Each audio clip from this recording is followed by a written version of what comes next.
அம்மா பாராட்டுறாங்கன்னா, அவங்க வந்து அது அதுக்கு வாழ்நாளில் கிடைக்கக்கூடிய ஒரு பொக்கிஷமா தான் நான் பார்த்துருக்கேன். ஒரு 2, 3 முறை எனக்கு அந்த அந்த சம்பவம் சம்பவங்கள நினைவு கூர்ந்து சொல்லுங்க. நடந்திருக்கு. இது என்னன்னா, அம்மா என்ன வந்து அவரு நம்ப பூங்கொன்றம் அவரு தான் வந்து ஃபோன் பண்ணுவாரு. நீங்க அம்மாவ சந்திக்க வரீங்களான்னு கேட்பாரு. "அண்ணே நீங்க வந்துடுறேன் அண்ணே" அப்படின்னு. அம்மா இருந்தாங்க. அப்போ வந்து பூங்கொத்தோட போவேன். அம்மா உட்கார வச்சுட்டு, காஃபி எல்லாம் குடுத்துட்டு, இப்படி நீங்க பேசுறது, உங்களுடைய செயல்பாடுகள்லாம் நல்லா சிறப்பா இருக்கு. உங்களுக்கு நல்ல எதிர்காலம் இருக்கு. நான் அதிகமா வந்து அப்படி சொன்னாங்க, இப்படி சொன்னாங்கன்னு சொல்லி என்னை மிகைப்படுத்தி காட்டுறதில்ல. செயல்பாடு இருக்கு. உங்களுக்கு நல்ல எதிர்காலம் இருக்கு அப்படின்னு. 2வது வந்து என்னுடைய முதல் மகள் திருமணம்.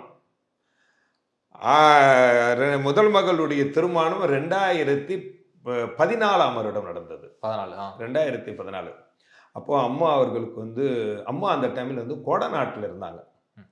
கொடநாட்டுல இருக்கும்போது நான் அவரு பூங்குன்றன் அண்ணன்கிட்ட வந்து ஃபோன் பண்ணி, இந்த மாரி என் மகள் திருமணத்துக்கு அம்மாக்கு நோட்டீஸ் குடுக்கணும் அப்படின்னு, திருமண அழைப்பிதழ் குடுக்கணும்னா, அம்மா வந்து என்ன பண்ணாங்க, நான் அம்மாகிட்ட கேட்டு சொல்றேன் அப்படின்றாப்புல.